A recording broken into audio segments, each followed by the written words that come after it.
Even a franchise as beloved and consistent as The Legend of Zelda can have blips. And though there haven't been many of those, the 2011 Wii title Skyward Sword is often looked at as somewhat of a black sheep. It's a game with a lot of merits, and sure, it has its own fans, but Skyward Sword and the reaction to it was what prompted them to pivot as hard as they did with Breath of the Wild. Now the series is firmly back on track, though, and a new game is in the works as well. But before we get our hands on that, we're going to get the chance to revisit an older entry when Skyward Sword HD launches for the Switch. Here, we're going to take a look at some brief details that you should know about the game if you haven't played the original, and some information about the Switch release improves on the original Wii version. The Legend of Zelda's chronology is extremely messy, and that's not just because of the multiple timelines and conflicting details and the muddy placement of some games. On top of all that, Nintendo also changes things on a whim. One of the few constants, however, is the fact that Skyward Sword is the very first game in the series' chronology. It takes place long before the Minish Cap, which is the next game in the timeline, and essentially covers the origins of the never-ending cycle of conflict between Link, Zelda, and Ganon, as well as the creation of the Master Sword. In The Legend of Zelda Skyward Sword, Hyrule doesn't exist yet, and won't for quite a long time. Long ago, the Demon King Demise destroyed much of the world in his hunt for the Triforce, and even though he was defeated, the land was largely rendered inhospitable. The survivors came to band together and live in an island in the sky called Skyloft, with the surface world being sealed away from or behind a thick layer of clouds.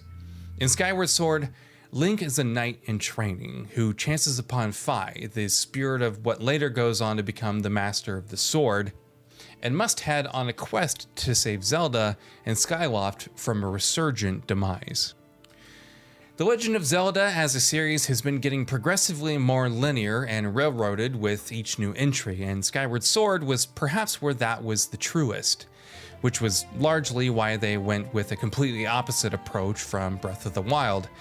As opposed to Breath of the Wild's open world, however, Skyward Sword is quite a linear experience. Skyloft and the floating islands surrounding it serve as the hub of the experience in many ways, but Link is also regularly traveling to the surface, which has 3 large overworlds and several dungeons. Of course, the item-based progression of Zelda games is also a crucial part of the experience in Skyward Sword, so series fans who were let down by how differently Breath of the Wild handles progression will find comfort in this other structure. Flight is a big part of Skyward Sword, which makes sense since a big chunk of the game is set on islands floating in the sky above the clouds, while portals spread out throughout the cloud and sea-led to different parts of the surface. Travel between the different floating islands and the portals, meanwhile, is done on the backs of giant birds called Loftwings. In the Wii release of Skyward Sword, Loftwings were controlled exclusively with motion controls, as was so much of the rest of the game itself. Of course, in Skyward Sword HD, while you will have the option of sticking with original motion controls, you'll also be able to instead use regular controls for Loftwing traversal. Speaking of which, for Nintendo, one of the biggest hooks of Skyward Sword was its focus on motion controls. Sure, they had delayed the launch of Twilight Princess to coincide with the Wii's release so that they could add motion controls to it, but Skyward Sword was a game that, from the ground up, was built exclusively with motion controls in mind, with combat and flight in particular putting a great deal of focus on that. In Skyward Sword HD, you'll be able to play the game with its original motion controls, but you'll also have the option of playing with new regular controls. Specifically in terms of combat, the transition has been made in quite an interesting fashion. While in the original game, you swung your sword simply by swinging the Wiimote, in Skyward Sword HD, you'll swing it by flicking the right analog stick in various directions. It remains to be seen exactly how intuitive this will be, but on paper, it definitely seems like a smart way to translate the experience to regular controls. Alright, so of course, if you do choose to play with the original motion controls, which won't be an option for Switch Lite owners, of course, exactly what should you expect?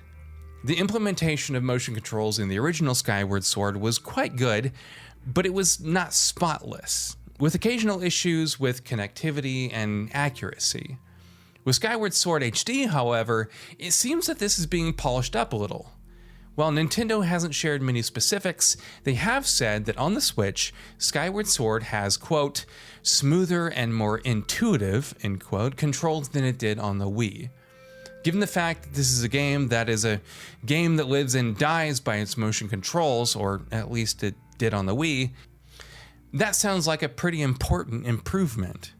Here's hoping it's actually noticeable in a meaningful way.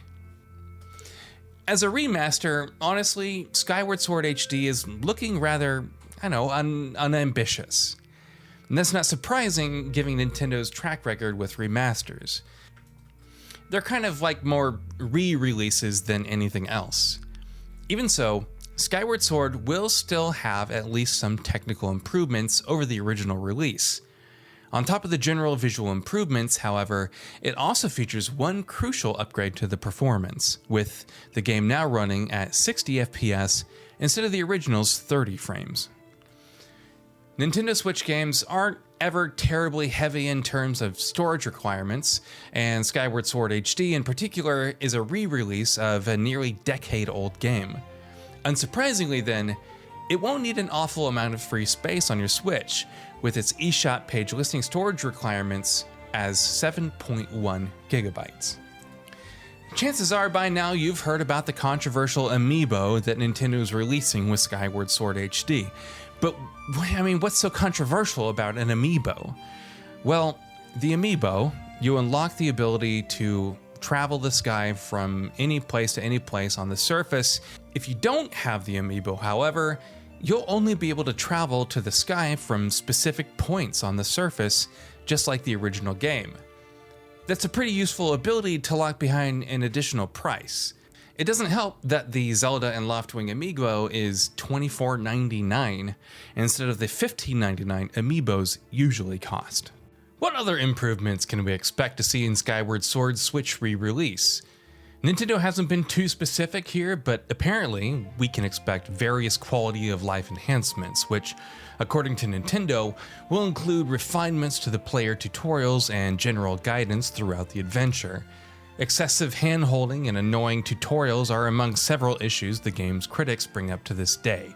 So if Nintendo is dialing that back a little in the HD remaster, that's really good news. And with that, we reached the end of the video. Have anything to say? Let us know in the comments below. Also, we upload new videos every single day on Gaming Bolt, so please consider subscribing as it really helps us out. Thanks for watching.